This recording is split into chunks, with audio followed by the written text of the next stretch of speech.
Entonces partimos de Hechos, capítulos 3, y vamos a ver del 3 al 5. Así que tenemos bastante material para leer y para analizar y sacar enseñanza para nosotros. Bienvenidos a los que están del otro lado, que están tomando este curso en forma virtual. Los felicito y les animo a que puedan hacer las tareas que corresponden, enviándome luego un resumen a mi correo.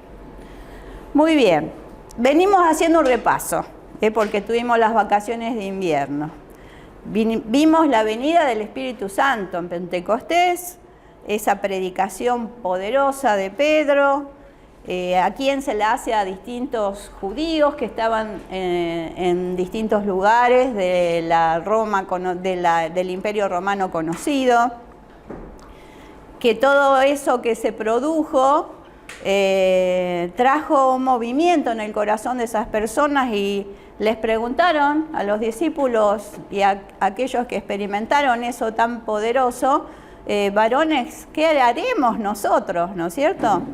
Y bueno, que se tenían que bautizar, y nos relata el libro de Hechos sobre el final del capítulo 2, que se añadieron a la iglesia 3.000 personas que se bautizaron cumpliendo lo que era el consejo de estos primeros cristianos. Y lo bueno es que perseveraban unánimes en el templo y en las casas, alabando a Dios y teniendo favor con el pueblo. Tenían este doble movimiento que habíamos visto en las casas, pero también como todavía tenían eso impregnado del judaísmo, si bien como que era el primer momento en que ellos se estaban separando del judaísmo, asistían todos los días al templo. Y el Señor, ¿qué hacía? Añadía cada día a aquellos que iban a ser salvos. Y al comenzar el capítulo 4, antes de comenzar el capítulo 3, que es lo que vamos a ver, dice que sobrevino temor a toda persona, muchas maravillas y señales eran hechas por los apóstoles. Todos los que habían creído estaban juntos, tenían en común todas las cosas, vendían sus propiedades, perseveraban unánimes en el templo, partiendo el pan en las casas, comían juntos con alegría y sencillez de corazón, alabando a Dios y teniendo favor con todo el pueblo. Así que esta es de donde partimos, ¿no? Un tiempo especial para esa primera iglesia, donde se estaban produciendo cosas maravillosas, por la obra del Espíritu Santo, porque desde que el Espíritu Santo irrumpe en esa visitación tan especial, hay un antes y un después en los apóstoles. Al principio estaban escondidos, asustados, y luego ese mismo poder los impele a salir y a predicar y a dar testimonio. ¿Y qué ocurre? Ocurre algo tremendo, que es la curación de un cojo que hacía 40 años que estaba allí en el templo, y sucede esto que ustedes conocen en cuanto a que Pedro y Juan suben juntos al templo a la hora novena, que era más o menos a las 3 de la tarde, la hora de la oración, y sucede esto de que Pedro le dice, mírame, le dice a esta persona que estaba mendigando, y no tengo plata ni oro, pero lo que tengo te doy, en el nombre de Jesús de Nazaret, levántate y anda. Y lo toma, se levanta, se le afirman los pies, saltando se pone en pie y entra con ellos en el templo, saltando y alabando a Dios. Y claro, la revolución que se arma, todo el pueblo le vio andar y alabar a Dios, y le reconocían que era el que se sentaba a pedir limosna a la puerta del templo La Hermosa. Y se llenaron de asombro, estaban realmente, acá dice espanto, pero la traducción no es tanto como el espanto nuestro, ¿no? Sino era una reaccionar como de sorpresa por lo que le había sucedido. Y teniendo asidos a Pedro y a Juan, el cojo que había sido sanado, todo el pueblo atónico concurrió a ellos al pórtico que se llama de Salomón. Y hacemos un cambio de escena, ¿no es cierto? Ellos están subiendo, está esta persona lisiada allí pidiendo limosna, sucede el milagro, pero todos en los que van reaccionando van yendo hacia la parte de este pórtico, ¿no? Y allí es donde Pedro predica nuevamente, aprovecha ese discurso tan tremendo también que ustedes pueden leer desde el versículo 11 hasta el versículo 26. ¿Qué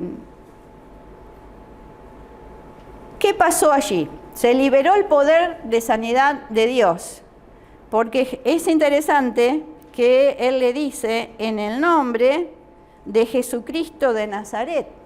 No lo hace en su nombre, sino que como que esta primera iglesia y esta forma en que el Espíritu Santo producía los milagros comienza a moverse en ese nombre de ese Jesús que era el hacedor de milagros.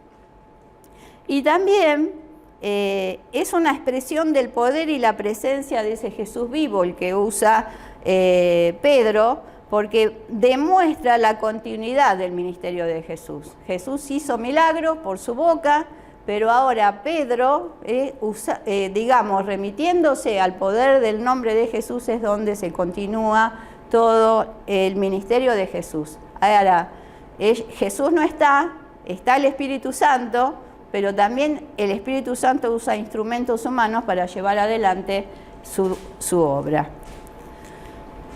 Es una poderosa obra también de compasión que nos motiva a nosotros, ¿no es cierto? Somos iglesia, vivimos tiempos preciosos aplicándolo a nuestra vida, pero ese momento de pausa en situaciones que nosotros podemos ser movidos a misericordia y a compasión, ¿y qué tenemos que darle a una persona así? ¿No? Hay un detalle, ¿no? Lo dice en el libro. Sí. Qué sé yo, muchas veces pasa desapercibido porque nosotros no tenemos,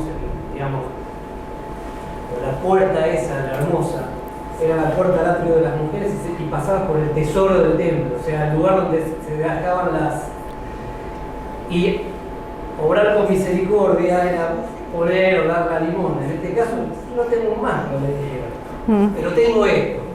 Y eso fue lo más notorio, o sea, era el hecho de decir, en un lugar clave, el Espíritu Santo se mueve para explotar y mostrar verdadera, o sea, que hubiera un acto de misericordia real que mostrara también y confrontara a esa sociedad. Y quizás con el que menos tenía, porque él estaba puesto ahí para pedir limosna, ¿no? Porque sabía que positivamente algo le iban a dar. Así es, muy buen aporte. Entonces, claro, el pueblo ve esto, se llena de admiración y de asombro, corren todos y se juntan en este pórtico. Y según el relato, desde las 15 horas hasta el atardecer, Pedro estuvo exponiendo lo que es el mensaje de Jesucristo. O sea, después de esa charla se convierten en personas. Se siguen añadiendo a la iglesia, ¿no? Porque no podían negar que ese hombre que estaba allí desde hacía 40 años había recibido esa misericordia de Dios y el Señor había obrado. Como digamos, ese cojo conocía a Jesús, o sea, lo había visto a Jesús, porque Jesús había estado ahí. Que no hubiera recibido un milagro diciendo, entonces era cierto. Y cuando Pedro dice, este Jesús que ustedes crucifican, o sea, diciendo, ustedes también estaban, no sé, se entiendan, entonces deben haberle tocado ahí a ellos, obviamente. Así es.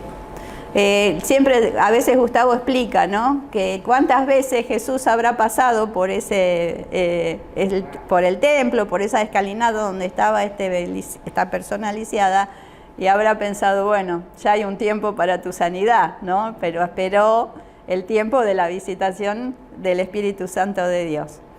Así que bueno, allí está prédica. Y Pedro enseguida dice, ¿por qué nos miran? Y comienza allí a hablar de cómo ellos, y los acusa, ¿no? A ellos los entregaron a las autoridades. Ellos fueron parte del rechazo de Jesucristo. Y allí comienza, como decía Martín, este mensaje del Cristo mesiánico, de ese Cristo que realmente cumplía todos los requisitos para ser el Salvador. Y esta era la señal de ese poder divino, y los invita al arrepentimiento y a la fe. Y explica que la excelencia y el poder es de Dios. No es, dice, ¿por qué me miran a mí? Todo esto viene del poder de Dios. Y esto nos hace pensar a nosotros, ¿no? Porque nosotros como hijos de Dios, como pueblo de Dios, a veces somos temerosos de cosas arriesgadas como esta que hizo Pedro. Pero ¿de dónde viene el poder? ¿Y de dónde viene la excelencia del mensaje que nosotros tenemos que llevar adelante? Del Señor Jesucristo y por la obra del Espíritu Santo. Entonces tenemos que animarnos a acciones más arriesgadas como las que estos discípulos, estos apóstoles hicieron. Vamos al capítulo 4, brevemente. Yo los invito a que ustedes puedan leer porque el autor se toma su tiempo, Pablo Deiros, de la lectura del relato, la explicación del relato y la aplicación a la vida del cristiano. Entonces tienen ahí material, pero por cuestión de tiempo vamos resumiendo las partes más importantes. Yo hice mucho énfasis, como es llenos del Espíritu Santo, lo aplico a esto, ¿no? A la actividad del Espíritu Santo en nuestra vida y en la iglesia. Por eso tomé algunos puntos específicos. ¿Qué pasa, no? Estaban ellos hablando desde las 3 de la tarde, ya estaba atardeciendo, y vinieron sobre ellos los sacerdotes con el jefe de la guardia del templo y los saduceos. ¿Se acuerdan que estaban los fariseos y los saduceos? Estaban resentidos de que enseñasen al pueblo y anunciasen en Jesús la resurrección de entre los muertos. Y les echaron mano y los pusieron en la cárcel hasta el día siguiente, porque era ya tarde. Recuerden que ya era el atardecer, había que esperar, entonces para hacer este concilio se necesitaba gente, no se podía, salvo en el tiempo de Jesús que le hicieron el juicio de noche. Esto generalmente se tendría que haber hecho así, ¿no? Al día siguiente. Pero acá era un poco lo que decía Valeria, pero muchos de los que habían oído la palabra, claro, ahí Pedro tuvo tiempo para despacharse.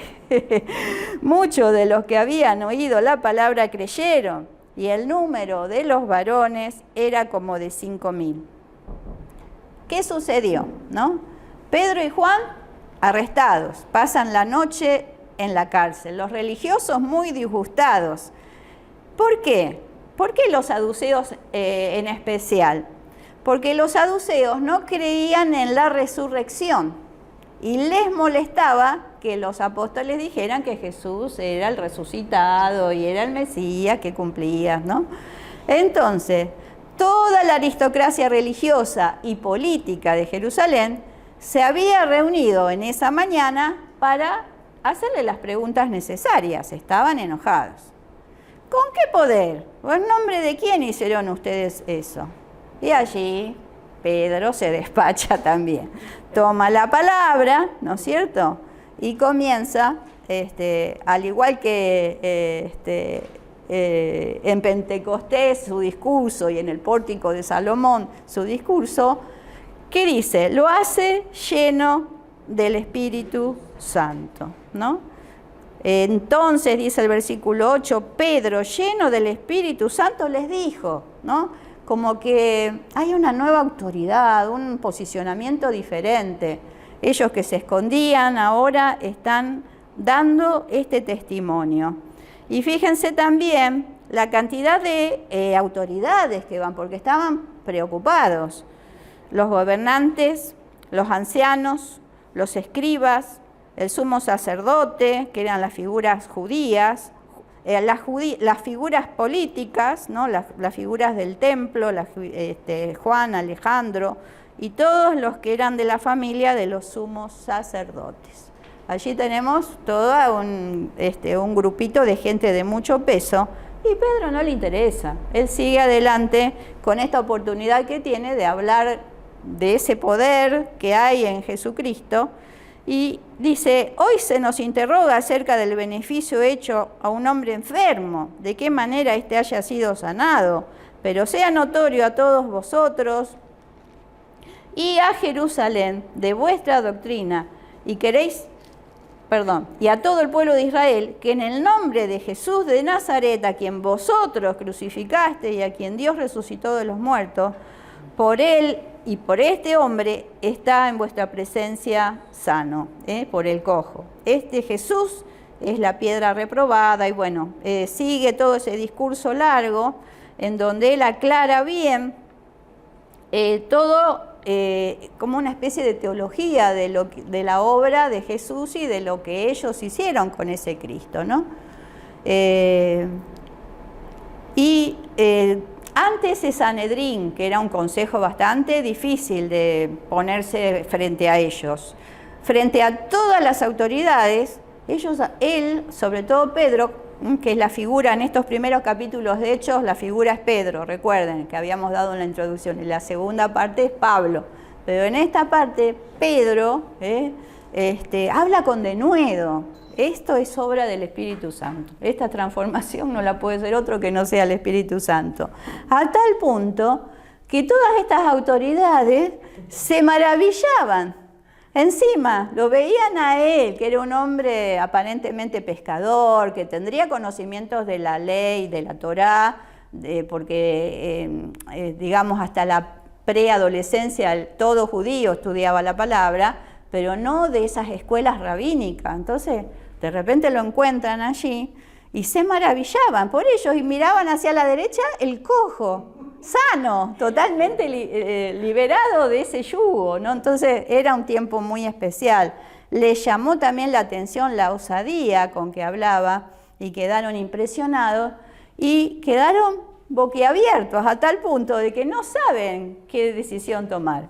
Los intiman, le dicen que no hablen en el nombre de Jesús, y a tal punto estaban tan compenetrados ellos en la misión que tenían, que les dicen, juzgad si es justo delante de Dios obedecer a vosotros antes que a Dios, ¿no? Entonces, esto del versículo 19 dice justamente esta frase, juzgad si es justo, pero también yo lo llevaba a la vida nuestra, ¿no? Muchas veces nosotros nos movemos por obediencia a los mandatos culturales, a esto de adaptarse, ayornarse a las nuevas formas de cultura, a las nuevas creencias, todos los valores que se han perdido y nos muestran nuevos valores, todos los derechos que nos quieren vender como paquete de cosas que no son derechos desde la palabra de Dios.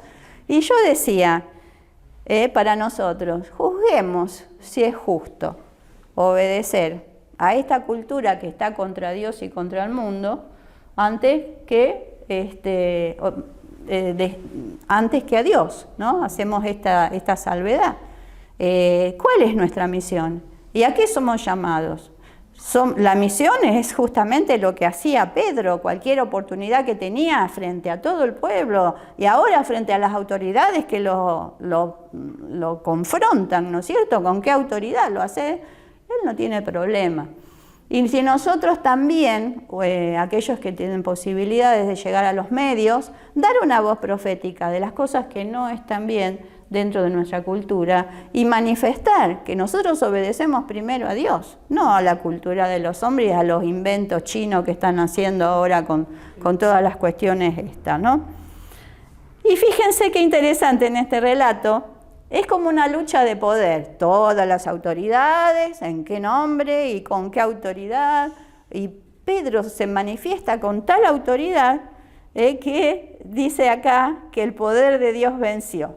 A tal punto que fueron confundidos los enemigos. Es como muchos relatos del Antiguo Testamento que no se sabía, que venían una horda de enemigos asesinos y de repente en el medio del campamento se levantaba la ayuda en el medio de la noche y venía la victoria de la forma menos esperada. Y así pasó con esto. Y dice acá también ellos entonces los amenazaron, los soltaron, no hallando ningún modo de castigarles. Y fíjense la respuesta cuando vemos que realmente es algo que Dios avala. Porque todos glorificaban a Dios por lo que se había hecho, ya que el hombre en quien se había hecho este milagro de sanidad tenía más de 40 años. Así que Dios sabe qué resorte mover, qué suceso puede provocar en la comunidad algo que la gente se asombre, ¿no? Y que vea que realmente no era por la inteligencia de los hombres, por el poder que ellos tenían. Ellos mismos decían, no es nuestro, esto viene de Dios, sino por la obra y el poder del Espíritu Santo de Dios. Entonces, esto nos ayuda a nosotros en nuestro testimonio. Y nos da seguridad de saber que el Señor va a levantar, y por eso es lindo orar por avivamientos, ¿no? Circunstancias específicas en donde de alguna manera el poder de Dios se manifieste, donde la iglesia pueda ser testigo. Ahora vamos a ver qué significa todo esto, ¿no? Esto nos habla del testimonio cristiano, pero no en este tiempo en donde las cosas marchan bien, sino este testimonio cristiano que iba a ser probado en medio de la persecución. Porque acá recién están las autoridades descubriendo a estos cristianos. ¿Qué hacen? ¿Qué predican? ¿En qué nombre predican? ¿Y con qué autoridad lo hacen? Pero después sabemos, en todo el relato de lo que vamos a ver de Hechos, que comienza una persecución más compleja. Y ellos ya hasta no pueden ir al templo. Hasta ahí ellos se podían reunir en el templo, en un pórtico, podían reunirse. Ahora todavía eran parte de esa comunidad, era una secta más dentro del judaísmo. El cristianismo no tenía forma, era algo embrionario, no era la iglesia, o sea, nosotros le decimos la iglesia, ellos se sentían parte de esa comunidad todavía. Eso de los 6 testigos en Jerusalén recién empezaba. Así es. No soñaban ni Samaria, ni Judea, ni lo último de la tierra todavía. Entonces eran parte de eso, todavía no lo sabían. Pero a veces, como que Dios y el Espíritu Santo estaban produciendo en ellos de nuevo, porque ellos lo iban a necesitar. Hasta ahí, bueno, Dios los protegió, les mandó ángeles que los sacaran de la cárcel. Ahora vamos a ver esos relatos, pero después no fue tan fácil. Pero hasta en eso que vino después, en esa persecución tan tremenda, Dios tuvo propósito, porque lo estuvimos viendo también con Martín, de cómo esa iglesia que salió un poco a la fuerza de Jerusalén, era ese impulso de persecución lo que hacía que se predicara el Evangelio en Jerusalén, en Samaria, en Judea y hasta el último de la tierra. Si no, estaban todos ahí contentos en el templo predicando y no se movían, ¿no es cierto? Entonces, esto nos habla del testimonio. Aún en medio de esto que empieza a sentirse como hostil, ¿no? Hostil al Evangelio. Y ellos se la jugaron por Jesús. Ustedes fueron los que lo asesinaron. Sobre ustedes cae esa sangre de un inocente. Y los tipos se lavaban la mano. ¿Cómo no van a poner este peso sobre nosotros, no? Pero ellos estaban llenos del Espíritu Santo y eran testigos del poder de Jesús. No podían decirle una sola palabra porque ellos lo vieron con sus ojos.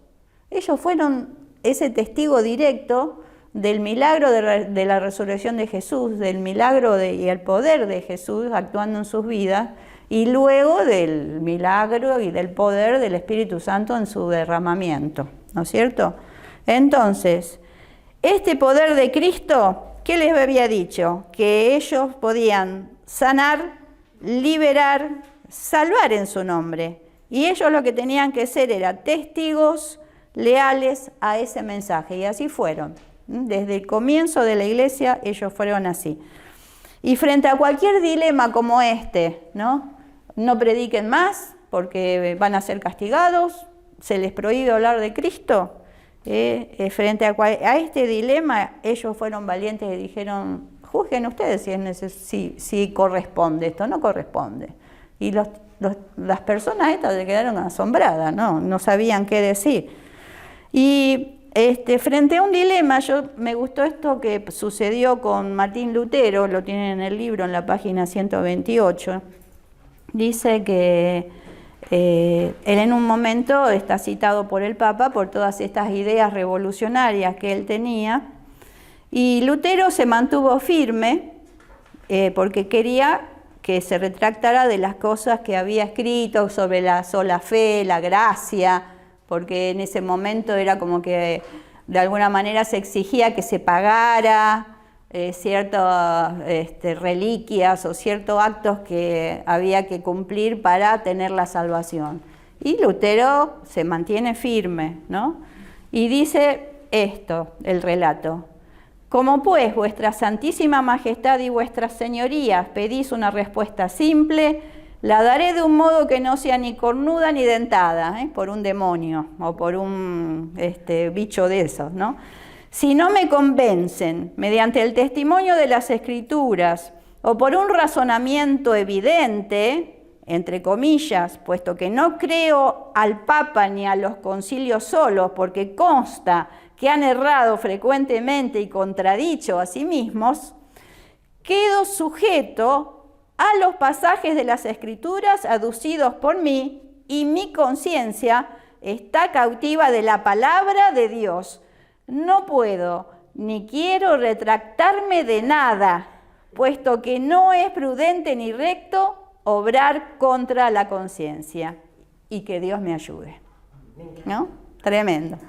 Ustedes saben que estuvo a punto de que sea ejecutado por todo el tema del papado. ¿Y qué lo salva Lutero? ¿Vieron como los tiempos de Dios, ¿no? Y porque estas valentías tienen costo.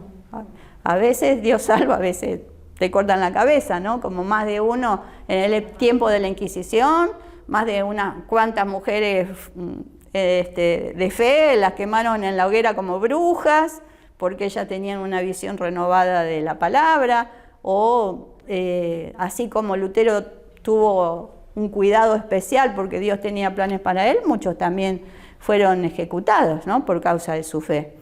Porque se han cometido muchos abusos en medio en el nombre de la Iglesia, Iglesia en general. ¿Y qué lo salva? Hay una documental que se llama justamente Lutero, si la pueden conseguir, y es que justo Alemania se quiere ir separando por cuestiones políticas de Roma, de la autoridad romana. Entonces a ellos les convenía también en esa separación interpretar que no se dependía de la palabra sola de Roma y de lo que los bulas papales, sino esta interpretación desde la palabra, la fe sola y esta cosmovisión nueva les convenía también políticamente. Eso lo salva a Lutero. Pero por encima de lo que lo salva de los intereses políticos está los planes de Dios, ¿no? Porque fue una persona clave junto con Calvino para todos los cambios que hubo en la Iglesia Católica. Bueno, eso se lo dejo como bocadito ahí.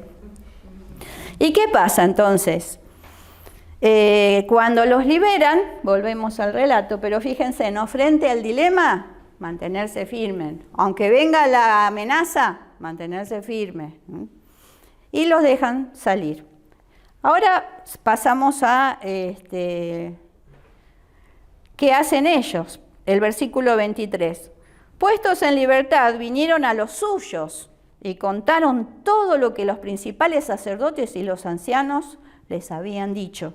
Y ellos, los que estaban allí de escuchas, habiéndolo oído, alzaron unánimes la voz a Dios y dijeron: Soberano Señor, tú eres el Dios que hiciste el cielo y la tierra, el mar, todo lo que en ellos hay, que por boca de David tu siervo dijiste. Bueno, da una palabra que está ¿dónde es que está? En el Salmo 2, ¿no? Sí, Salmo 2. Porque verdaderamente se unieron en esta ciudad contra tu santo Hijo Jesús, a quien ungiste, todos estos gobernantes, para hacer cuanto tu mano y tu consejo habían antes determinado que sucediera. Y fíjense su oración. Y ahora, Señor, mira sus amenazas y concede a tus siervos que con todo denuedo hablen tu palabra. Hasta allí después leemos lo que pasó. ¿Qué hacen ellos? Van a donde está la iglesia. Y allí les cuentan y todos se asombran, ¿no? Un asombro por saber que Dios estaba al control. Y los ven a los discípulos que habían pasado por tal momento en paz, ¿no? Como trayendo una palabra de asombro de la obra y el poder de Dios, de que no los pudieron detener. Y 3 cosas que hicieron esta comunidad. Primero oraron, ¿no? Expresan esta alabanza, expresan esta adoración. Y dice, verdaderamente, dice, y ellos habiéndolo oído alzar unánimes la voz a Dios, oraron, ¿no? Y dijeron, ¿no? Ahí encontramos esta oración. Y le pedían a Dios que cumpla su voluntad. Se sometieron a la voluntad de Dios. Alzaron unánimes la voz a Dios. Adoraron juntos, porque al decirle a Dios Señor, y que era el Creador, es una forma de alabar juntos.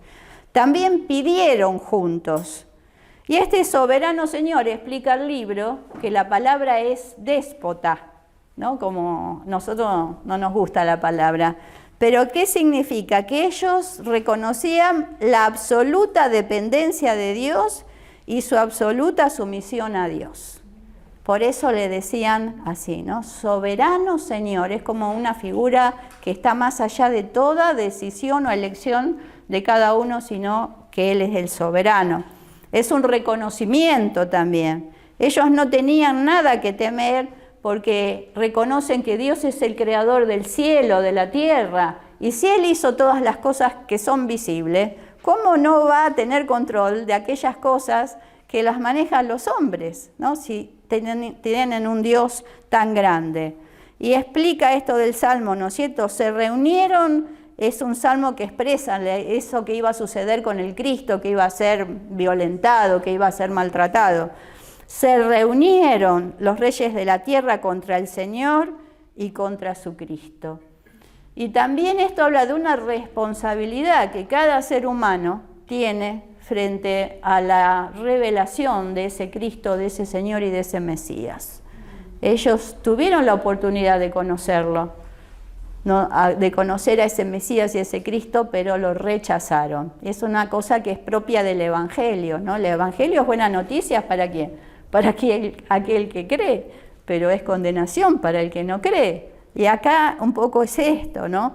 Ellos reconocen la soberanía de Dios, lo reconocen que Él es el Creador, que por más que se levante contra el Señor y contra Cristo, toda esta oposición, ellos van a tener que dar cuentas a Dios de las decisiones y las elecciones que hacen. Y eso cae sobre el peso de toda la humanidad que rechaza a Jesucristo. Teniendo la oportunidad de conocer a Dios, lo rechaza. No quisieron conocerlo, como dice Romanos, sino que su mente se entenebreció para que no le sea revelada la verdad.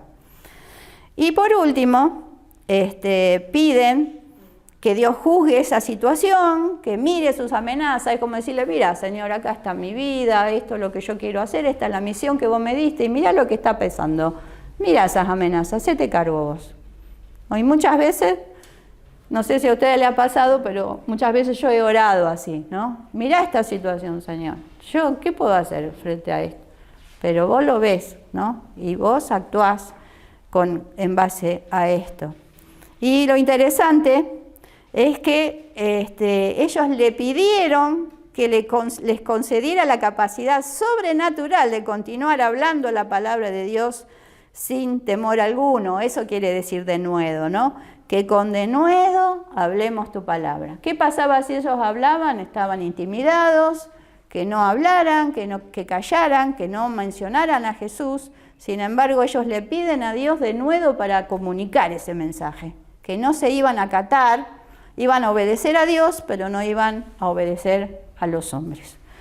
Clamaron a Dios para que continuara haciendo milagros, mientras extiendes tu mano para que se hagan sanidades, señales, prodigios mediante el nombre de tu santo Hijo Jesús. Se arriesgaron a decir, bueno, tuvimos esta victoria de este cojo que se sanó, más todavía, Señor, más desafíos, lo vamos a seguir. Y entendieron que esa sabiduría del Espíritu Santo estaría disponible para ellos en cualquier momento. Y si aún, como decía este salmo profético, venía el rechazo hacia ese Salvador y el Cristo, ellos iban a recibir un nuevo aliento a pesar de ser juzgados por su fe. Tremendo, ¿no es cierto? Yo pienso que muchos de los misioneros esos sí que actualmente están siendo perseguidos, están viviendo por causa de su fe experiencias tremendas, ¿no es cierto?, de que les sacan sus casas, les sacan sus bienes, miles los echan de sus países de donde están haciendo la tarea misionera, no les renuevan las visas, es una forma moderna, ¿no?, de presionar. Ahí también ellos están siendo aprobados en la fe. Martín. Sí, justamente el otro día estaba releyendo, ¿no?, como pareció complicado saber en la mano, el testimonio de Richard Wurmbrand, el pastor rumano, fundador de La Voz de los Mártires. Cuando el gobierno de Rumania se alinea con la Unión Soviética, entra dentro de la Unión Soviética, en la posguerra, todo lo que fuera occidental era mala palabra. Entonces convocan a las iglesias, porque en realidad el comunismo, sobre todo en los países satélites, jamás dijo la iglesia vamos a prohibirla. Lo que te voy a prohibir es que hables, o sea, seguí haciendo lo tuyo, pero no me hables en contra. Y te voy a estar, de hecho hoy en Rusia hay una iglesia, pero hay dos iglesias, digamos, una iglesia que es de verdad y una iglesia que es oficial. Y él, citan a los pastores y todo, ¿no? Nadie se atreve a hablar. Y él se paró, era un pastor más. Él se paró y dijo, no, por esto, por esto, por esto y por esto. O sea, hacía muy pocos años, ante el nazismo, Dietrich Bonhoeffer se había parado de la misma manera y le fue la vida. Y él se para de esa manera, y muchos pastores lo felicitaron, pero se agacharon ante el comunismo y él fue preso. La familia de él, o sea, la esposa, todo, torturado, y eso no le importó. De hecho, eso causó todavía más conmoción y destapó y generó un ministerio que sigue moviéndose hasta el día de hoy.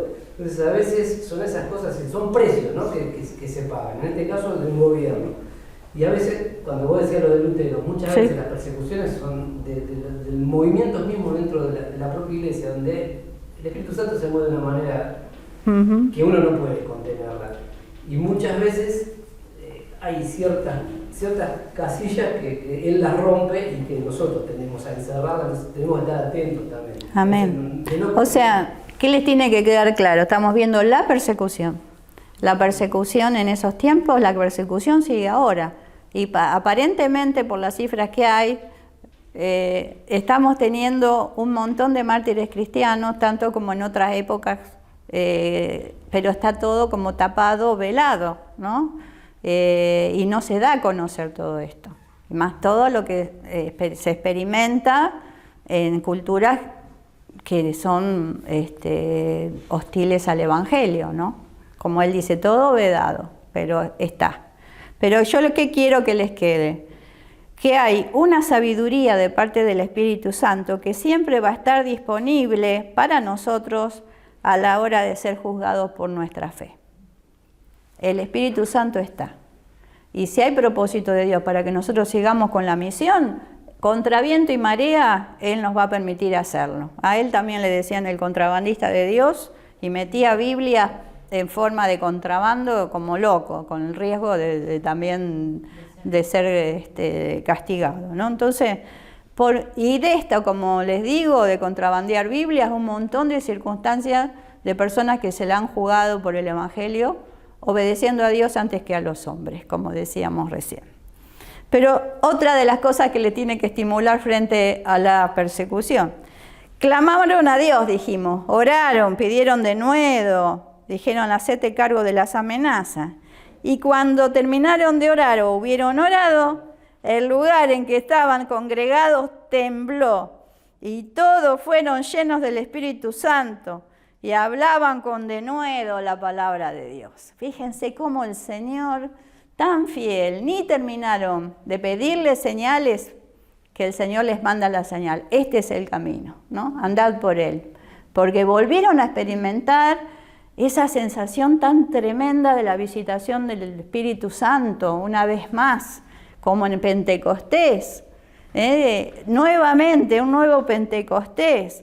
Y fue una oración de poder la que ellos hicieron. Movilizaron con su expectativa, con su deseo de servir a Dios, a pesar de, movilizaron ese poder del Espíritu Santo de Dios. Pienso que ahí nosotros tenemos que actuar con fe. Nos estamos quedando, me parece. No sé, los profesores qué dicen.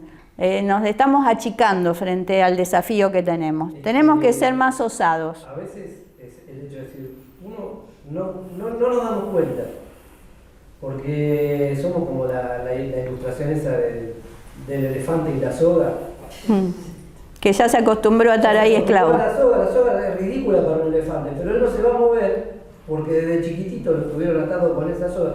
Y a nosotros no nos persiguen a lo mejor todavía, metiéndote en una cárcel y qué sé yo, pero cada vez te encorseta más desde el lenguaje, desde lo que vos podés decir, de lo que no, de lo políticamente correcto. Y yo sinceramente me cansé, y yo que soy medio animal y de mecha corta para algunas expresiones, prefiero pasar por un cavernícola y decir lo que realmente corresponde y no me importa. Pero ¿qué pasa? Muchas veces tenemos ese miedo y no, yo no quiero quedar bien con el mundo. Y voy a decir lo que, porque no me puedo callar lo que vi y oí. Porque lo experimento, entonces a veces nos quedamos en eso. Yo creo que a veces muchas veces la iglesia se queda en eso porque está concentrada en el hoy.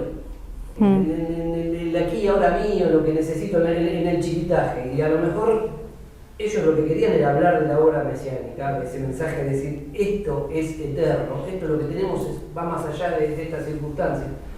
Yo creo que a veces se queda. Sí. Los grandes avivamientos, si uno los ve en la historia, los grandes movimientos, vinieron de empezar a reconocer esa necesidad. No sin persecución, no sin que se cobraran algunas cosas, pero eso empujó y extendió el Evangelio. Eso no fue lo que nos trajo a nosotros, es lo que nos tendría que mover de vuelta a recuperar ese terreno perdido. Ahora, justamente en la Biblia tengo un señalador de una familia que está ahora, gracias a Dios por la pandemia, pudo viajar a Francia. Él es francés, la esposa es argentina, y él quería volver a Francia, porque en Francia el 1 de 67 millones de habitantes, estas son estadísticas de hace 3, 4 años atrás, 67 millones de habitantes, el 1%, podemos decir que es cristiano. Pero el ateísmo y la secularización van creciendo a la par de que está el islamismo, claro, que está avanzando. Y ese es el problema de Europa. Me dicen que no hay persecución, sí hay persecución. Y no se sabe qué va a pasar dentro de unos años, porque se han ido aceptando en Francia. Si ustedes van a Francia van a ver mucha gente africana, mucha gente movilizándose y ya tomando ahora cargos importantes, ¿no? En Inglaterra también. Pero ellos vienen de tener muchos hijos, generalmente el europeo no tiene hijos, y la cultura musulmana es de tener muchos hijos. Entonces, dentro de unos años va a haber mayor cantidad de población musulmana que cristiana o post-cristiano, con cargos en autoridad, y no se extrañe que lo del Apocalipsis se vaya cumpliendo cuando encontremos que va a haber persecución hacia el cristiano. La ciudad de Birmingham, Birmingham en Inglaterra, la segunda o tercera ciudad de Inglaterra, es una ciudad que prácticamente, si no quieren ir, eso lo decían en la parte misionera, si no quieren ir a las naciones, vayan a Inglaterra, que las tienen todas ahí juntitas. Y es verdad, si uno se mira, ahora que tenemos la herramienta de Google Earth, en una manzana puede haber una iglesia cristiana, a la vuelta una mezquita, pero hay un templo hinduista y hay varios templos budistas. O sea, es muy loco, los tenés a todos juntos.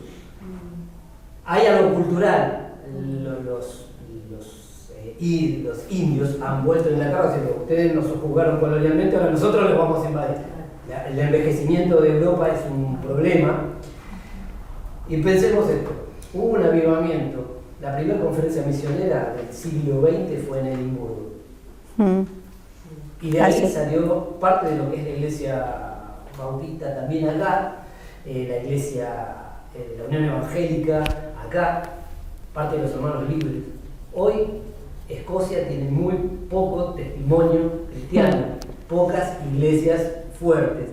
Inglaterra también. Decís, ¿qué pasó en el medio?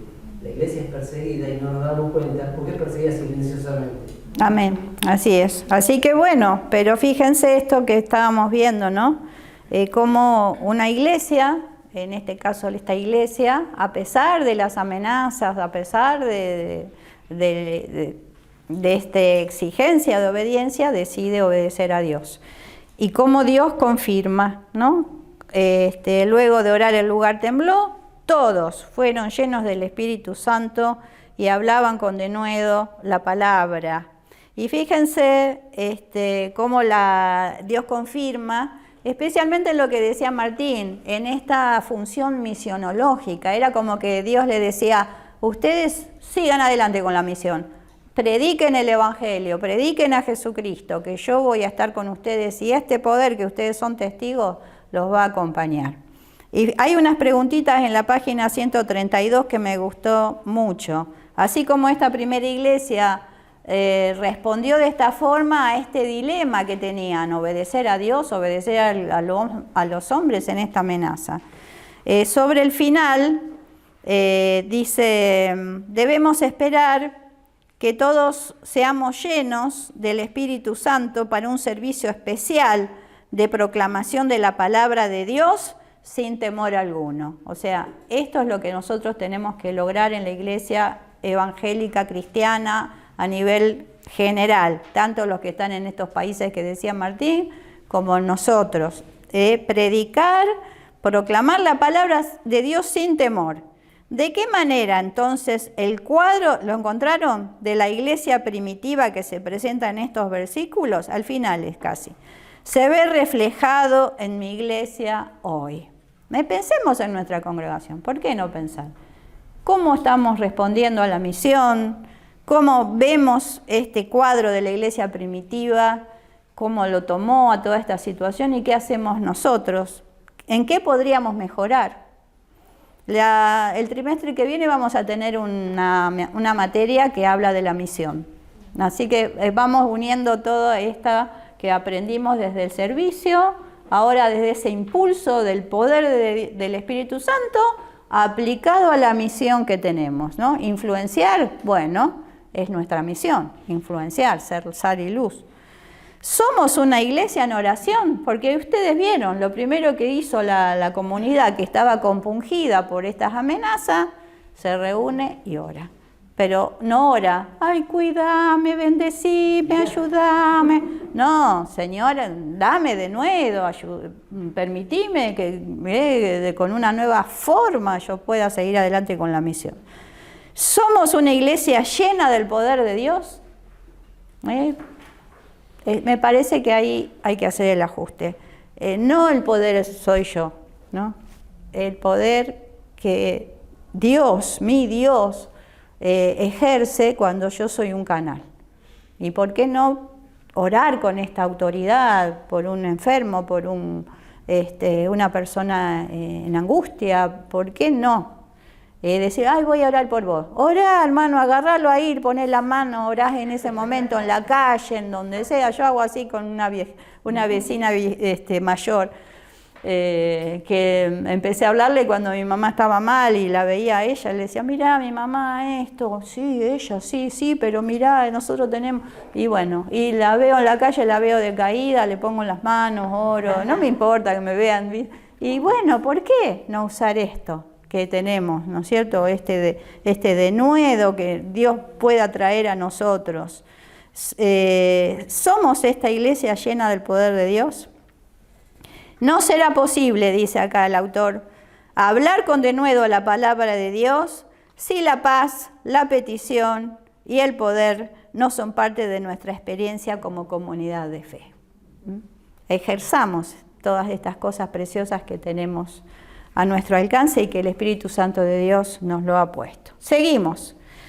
Qué lindo, ¿no? Era una comunidad que vivía con emoción el ser seguidor de Jesús, nuevos creyentes, nuevas vivencias en el poder del Espíritu Santo, proclamaban las palabras sin temor, eran de un solo sentir y pensar. Se repite un poco lo que dice apenas se derrama el Espíritu Santo en Pentecostés. Acá vuelve a hacer Lucas este énfasis de que Dios estaba con ellos, de que había un poder derramado especial y la multitud de los que habían creído estaban juntos. Ninguno decía ser suyo propio nada, con gran poder de los apóstoles daban testimonio. Y abundante gracia era sobre todos ellos. Cuando nos desafiamos, Dios está presente. Así que no había entre ellos ningún necesitado, porque todos los que poseían heredades o casas, y ahí en esto hago una pausa, porque el autor hace algo, menciona algo que a mí volví a releer el pasaje, y es cierto, cuando viene el Pentecostés, lo que primero que sale es que era una comunidad que estaba unida, que tenía las cosas en común y que era generosa. Compartía. Y acá fíjense que de nuevo dice, ¿no? No había entre ellos ningún necesitado, porque repartían, ¿no es cierto? Ya hablamos la otra vez de que no es que tenés que una casa y la tenés que vender porque es tu única casa y no sabés qué puede pasar en este país que nos toca vivir. Pero sí que cuando había una necesidad y a lo mejor una persona disponía, a lo mejor más que otra, lo hacía de corazón. Porque algunas sectas venden todo y se van a vivir a la montaña, eso nosotros no lo exigimos, pero sí el hecho de estar juntos unánimes, disfrutando de esa maravilla de la presencia de Dios y que el Señor confirmaba con el Espíritu milagros y señales. Pero fíjense, eso también hacía de que ellos no tenían ningún necesitado entre sí. Y ahí los que vimos servicio cristiano en la materia anterior, sabemos que tenemos cosas que mejorar. Bueno, porque ahí estaban en alguna medida mostrando de vuelta otra cosa más que el Espíritu Santo se encargaba de que ellos lo vivenciaran de forma, digamos, como que natural, pero que era sobrenatural porque no pasaba y era algo que Dios había estipulado que tenía que haber sido para su pueblo desde Deuteronomio. Porque en la ley de Moisés estaba el hecho así de cómo debían repartir las cosas y quiénes sostenían a quién para que no hubiera ese tipo de cosas. Y se había distorsionado con la historia. Y ellos vuelven otra vez a esa cosa fundacional. Y eso también molestaba. Tenían en común las cosas, no tenían necesidad de ver cómo. Esa era otra vez. Estos pronto pueden hacer esto y nosotros que somos los que tenemos la verdad revelada y somos los dueños de la pelota, no lo podemos hacer. Otra vez el Espíritu Santo ahí, a los religiosos pegándole con esto, con ese testimonio sencillo, porque estaban viviendo lo que estaban cumpliendo. Lo que no había ningún necesitado. Yo les dije, cuando hicimos un encuentro, todos los de servicio, y dimos la materia servicio, les dije, ustedes tienen que ser sabuesos de las personas que necesitan la iglesia. Si ustedes escuchan, ven alguna necesidad, enseguida todos nos tenemos que enterar y todos tenemos que actuar. Porque no puede ser que en medio nuestro haya un hermano que esté padeciendo una necesidad, cuando somos tantos y si nos ponemos en acuerdo podemos suplirla. Y eso era lo que pasaba en esta primera iglesia, ¿no? Se menciona también a un creyente clave, José, que le pusieron de sobrenombre Bernabé en el versículo 36, que era un chipriota, era levita y era natural de Chipre, y también él hizo esto de vender una heredad y traerlo. Era importante, se ve este gesto, porque lo menciona a Bernabé, y luego Bernabé va a ser un personaje muy importante, luego lo vamos a ver en Hechos capítulo 6, ya lo vamos a ver. Entonces, luego de esto se menciona el ejemplo bueno de Bernabé y después un ejemplo malo que es Ananías y Zafira. Porque ellos mintieron al Espíritu Santo, encontramos esta figura que no se juega con las cosas de Dios, esa hipocresía, esa mentira de ser algo que no somos, ojo, porque quizás no nos fulmina el Espíritu Santo, pero nos hacemos daño a nosotros mismos porque nos engañamos a nosotros mismos primero, y segundo, no podemos venir a la iglesia y mostrar una faceta que no tenemos, ¿no? Y querer hacer brillar algo que no está en nuestro corazón. Siempre el Espíritu Santo va a marcar esto, generosidad y un testimonio que condice con lo que nosotros decimos que somos. Porque si nosotros vemos un personaje mezquinoso, mentiroso, que dice cosas que no son, que quiere mostrarse a los demás como hicieron Ananías y Zafira para que todos los aplaudan, o ventajero, porque hay algo que nunca había pensado que lo menciona el libro, que posiblemente de esa plata que se vendía vivían los que más pobres, ¿no es cierto? Entonces ellos dijeron, vendemos todo, nos quedamos con una parte y encima no gastamos nada porque nos mantienen. ¿Entienden? O sea, esa es la figura del ventajero. de los planes, esta la planera que habló la otra vez. Bueno, entonces, fíjense cómo nos podemos engañar a nosotros mismos. Ellos pensaron que se iban a engañar a los demás, se engañaron ellos mismos y esa fue la consecuencia. Entonces, generosidad y testimonio son importantísimos. Fíjense que estas dos formas del Evangelio del Reino se hacen presentes. En la página 135, rápidamente, ya nos estamos quedando sin tiempo, pero vamos a tratar de meterlo lo que falta en un ratito más, sin hacer muchos comentarios. Es algo clave en la misión nuestra, ¿no? En la página 136 arriba. Predicar el Evangelio a los pobres, está bien, están los pobres de espíritu, pero tengamos una perspectiva de que hay gente más necesitada a la que nosotros podemos llegar. Estamos intentando levantar la obra en la Cava, estén orando, porque con el tema de la pandemia hay mucha necesidad. Y allí no puede ser que un lugar que nosotros abrimos con un testimonio, eso se apague. Oremos. Prediquemos el Evangelio a los pobres, sanemos a los quebrantados de corazón, pregonemos libertad a los cautivos, restauremos la vista de los ciegos, liberemos a los oprimidos, instituir este año agradable del Señor, que es de esas promesas preciosas que tenemos de parte del Espíritu de Dios, sanar a los enfermos, echar fuera demonios, hacer andar a los cojos, limpiar a los leprosos, un trabajo de mucho amor. ¿No? Esto se refiere a hacer esos trabajos que no se anima a hacer nadie, pero nosotros animarnos a hacer, restaurar la audición de los sordos, resucitar a los muertos, hablar nuevas lenguas, tomar en las manos serpientes, resistir sustancias venenosas. Fíjense en las promesas que tenemos como pueblo de Dios. ¿Arriesgarnos? ¿Por qué no? ¿No? ¿Por qué? Acá nos dicen que los apóstoles hacían prodigios y señales.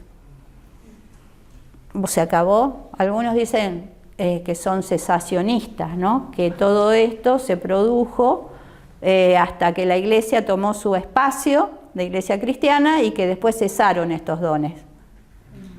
Pensémoslo. No nos tenemos que desafiar, que sigan vivos, no que decir cesaron, que sigan vivos y que yo sea un instrumento de esto, ¿por qué no? Bueno, seguimos, no me quiero entusiasmar. Generosidad y testimonio, señales de una iglesia llena del Espíritu Santo, seamos generosos.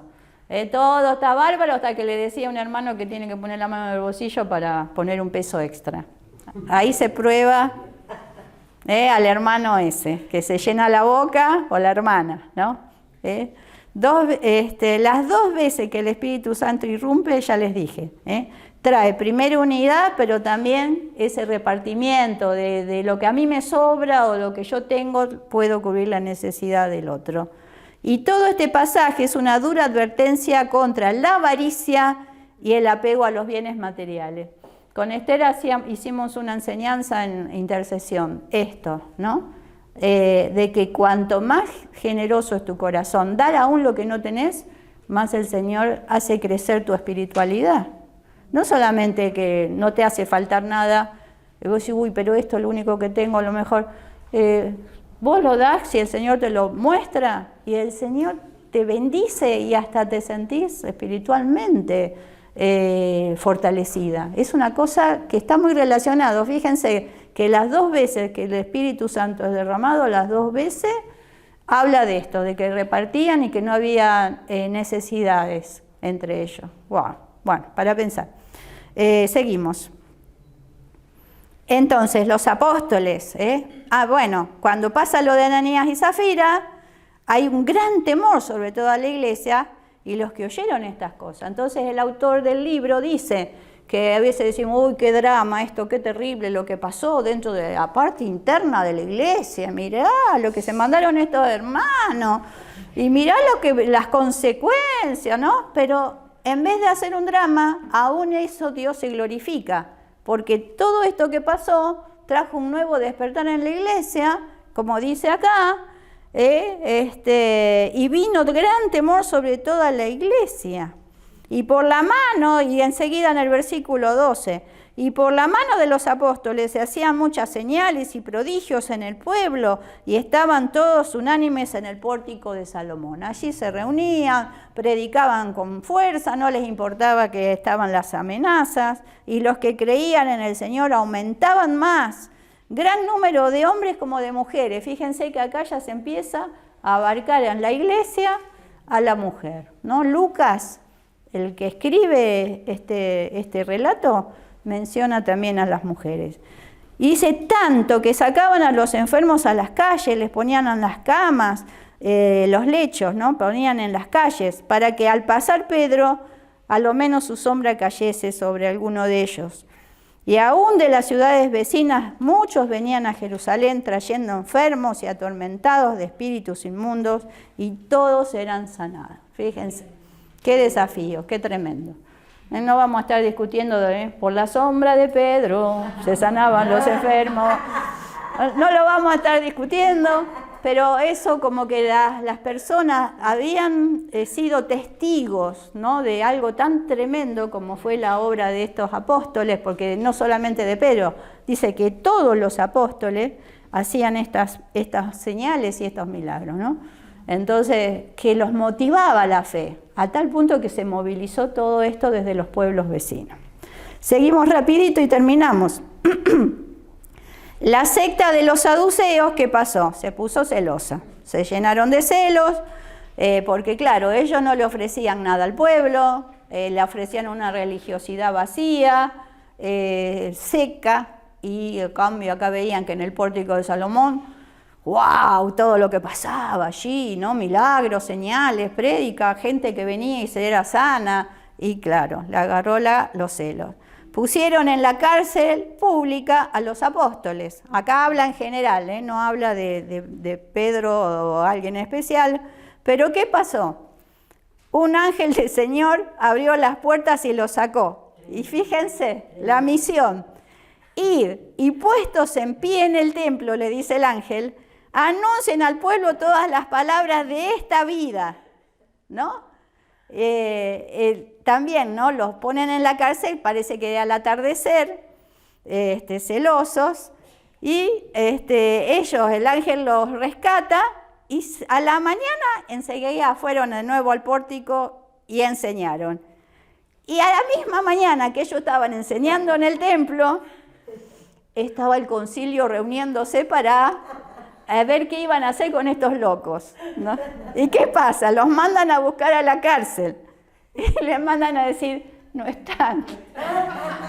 Pero lo raro es que estaban todas las rejas cerradas con seguridad, no había ninguna puerta abierta y nadie entendía qué pasaba, ¿sí? Esto es las cosas que Dios hace, ¿no?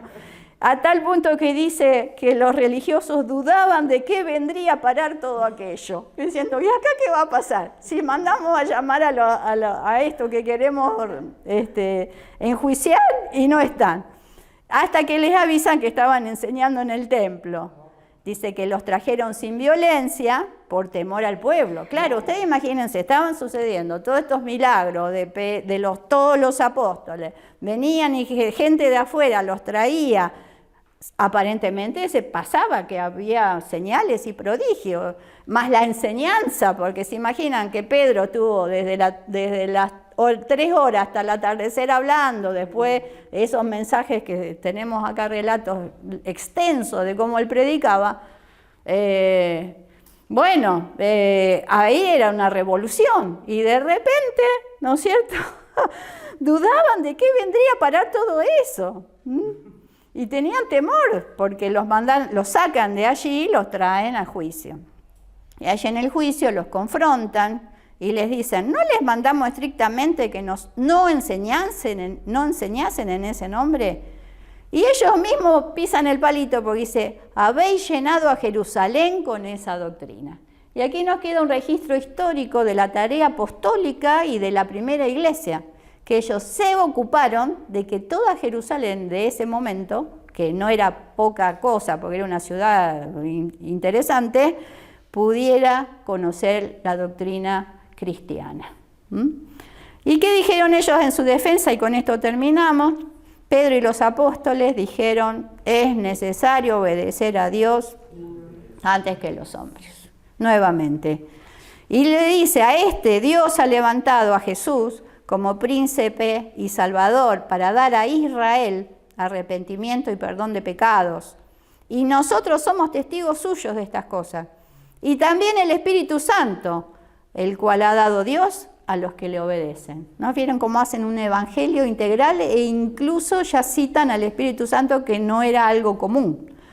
Ellos se enfurecían y querían matarlos, pero un fariseo, Gamaliel, dijo, apartaos de estos hombres y dejadlos.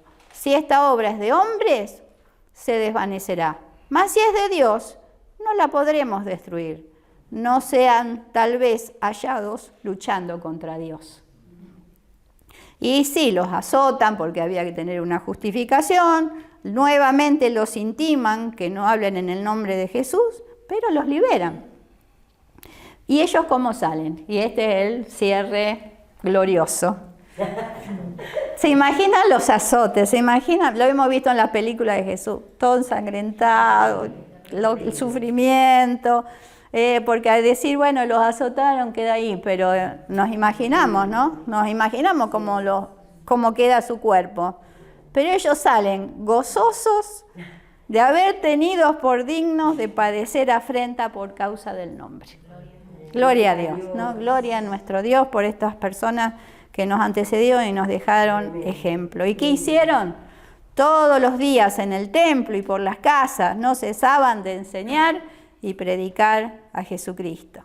Y yo cierro con esto. Necesitamos, como Pedro y los demás apóstoles, ser llenos del Espíritu Santo, con un testimonio pleno y fuerte, con una acción gozosa y constante. Esa es nuestra misión hoy, porque dice la palabra que íbamos a recibir el poder del Espíritu Santo e íbamos a ser testigos, y lo somos. Él hace la obra y Él actúa a través de nosotros. Y les invito a que lean la difusión del Evangelio de la página 150 a 153. Pero es un mensaje desafiante, me encantó, muy completo, esto de que queda vigente la misión, ¿no? Justamente con este lema que tenemos, ¿no? de ser influenciado, de influencia. Es esa la tarea del Espíritu Santo en nosotros. No nos achiquemos, porque el poder de Dios está con nosotros. Y nos desafiemos, porque hay grandes cosas. Así que bueno, creo que terminamos las 40 páginas del amado Deiros que escribió en este capítulo. Y traigan leído el capítulo que viene, así podemos compartir más. Quedamos como tarea final, tienen que ir resumiendo el capítulo con un comentario final o un comentario de los que a ustedes les pareció algo personal. Ustedes lo van trayendo para que no se le acumule para final de las 11 clases. Entonces lo van haciendo, lo van trayendo, Betty lo va a recepcionar. ¿De todos los capítulos? De todos los capítulos, sí. Un breve resumen, no es exageradamente, pero sí un pequeño comentario, así como ahora lo estuvimos haciendo, algo que les haya llamado la atención. Bueno, Dios les bendiga, buena semana, nos estamos encontrando.